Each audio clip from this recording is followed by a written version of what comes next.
you want to see this? So people have been on to what's actually happening in America, meaning the propaganda. Americans are the most propagandized people in the world, and they don't know it. That's why people think Trump is a special kind of criminal. He's not. He's a game show host. The guys who are politicians are the real criminals. That's why they think that racism is a big problem in America. It's not. That's what the media wants you to think. They want you to think that the country hates each other. The country doesn't. I travel the country. People love each other. They want us to hate each other. And now here, and people don't know that they're propagandized. And so now here is from 1998 on SNL. This aired on General Electric owned NBC. A media-opoly. The whole media is controlled by a few corporations thanks to deregulation by the FCC. You mean Disney, Fox, Westinghouse, and good old GE? They own networks from CBS to CNBC. They can use them to say whatever they please and put down the opinions of anyone who disagrees. Or stuff about PCBs. What are PCBs? They come from electric power plants built by Westinghouse and GE. They can give you lots of cancer that can hurt your body. But on network TV, you rarely hear anything bad about the nuclear industry. Like when Westinghouse was sued for fraud. Which time? When GE made defective bolts, it was an unreported crime. Or when it was boycotted for operating nuclear bomb plants just to squeeze a dime. That's a footnote, by the way. A footnote protects you from folks who doubt what you say. Now maybe the voices in my head will go away. But the big shots don't care. They're all sitting pretty thanks to corporate welfare. What's that now?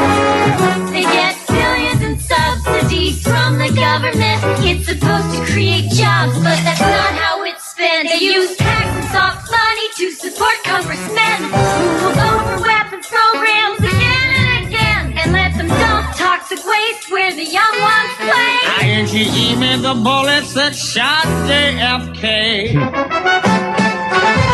contribute to this chain every time you buy a product sponsored on this show. That's what NBC doesn't want you to know. So the next time, please stand by, please stand by. It means there's technical difficulty, supposedly. So if you see a please stand by, you know it's all part of these big lies. Why did you ignore McDonald's away? Cause he made too many jokes about OJ. Was Lorne Michaels overruled? Now don't be fooled. He and Barry went to the same high school.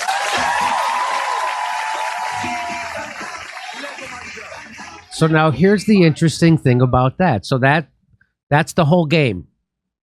That's the whole game. You're propagandized. A handful of corporations own the media. They tell you what to think, and you think what they tell you. Because it's only a handful. There used to be 50 giant media companies until 1996, and then Bill Clinton got rid of that, and it's called the Telecommunications Act. He got rid of the regulations, and now there's only 6 giant media companies, and everybody in journalism works for one of them. There's only 6. You know how easy it is for the billionaire class to control them? Because they do. They own them. So here's the story about that.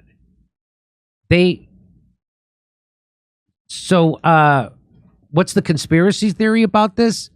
That there was a media-opoly in which a small number of corporations control everything people see, read, and consume, and can even control what gets covered in the news. Crazy, right? This was in 1998.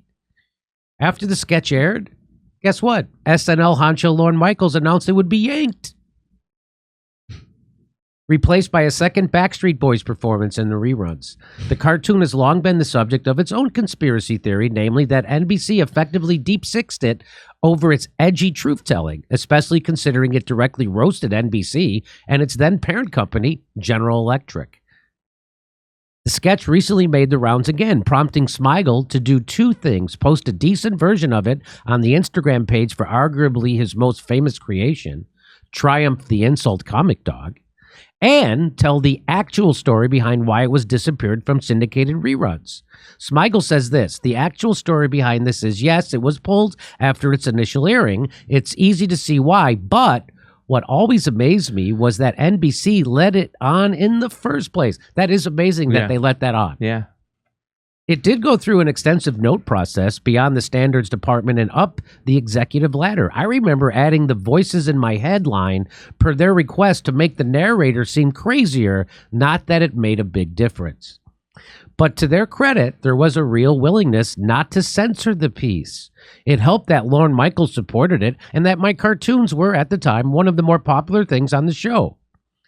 It went all the way to NBC West Coast honcho Don Ohlmeyer, who okayed it, even with the Norm O.J. Simpson reference, because Ohlmeyer was famous friends with O.J.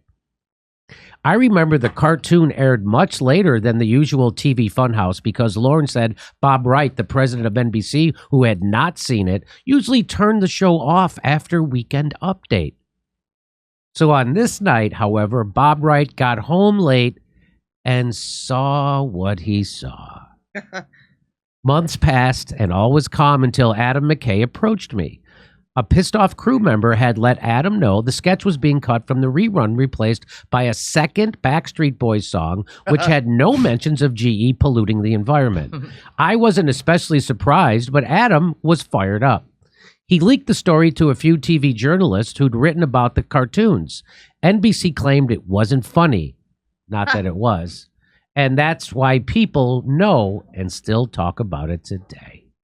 Boy, since when does NBC not re-air SNL segments that aren't funny?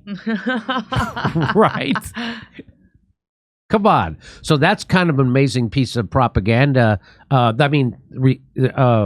piece that reveals propaganda, and it got aired on a propaganda network. That was what, 20 some years ago? How many years ago? 23, 4, 5 years Something ago? like that. And you got to be thankful that they went to the Backstreet Boys, the second Backstreet Boys to cover it up. But I'm like you, Jimmy. How the hell did they let this shit slip through in the first place? That was wow. Yeah. Wow. Well, that was before social media.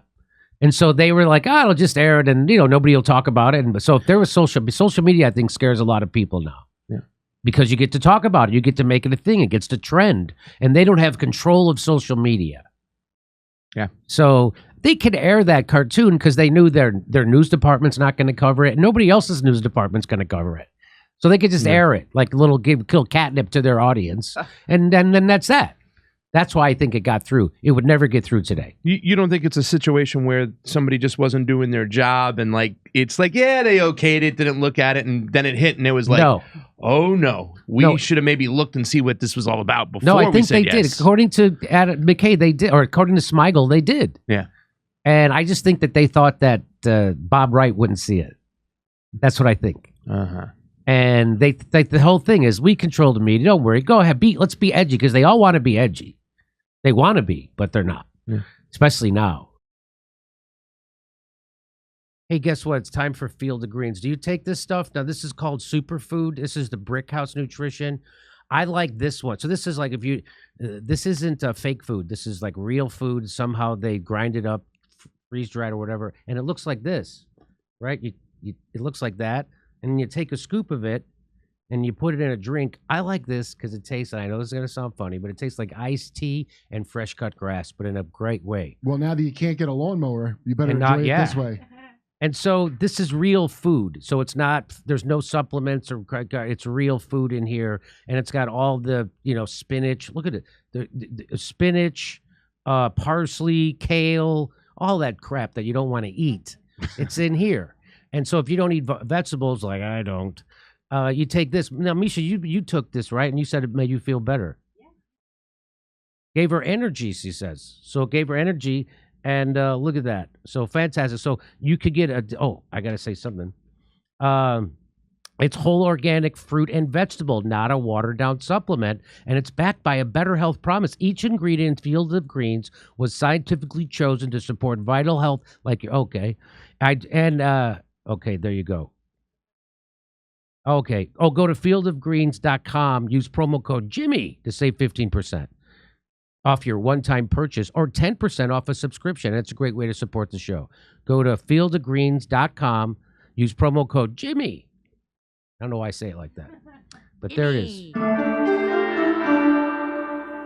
Come see our live shows. We're going to be in Chicago, Rosemont, Las Vegas, Salt Lake City, New York City, Pottstown, Pennsylvania, Stamford, Toronto, Toledo, Detroit, St. Louis, and more. Go to jimmydore.com for a link for those tickets.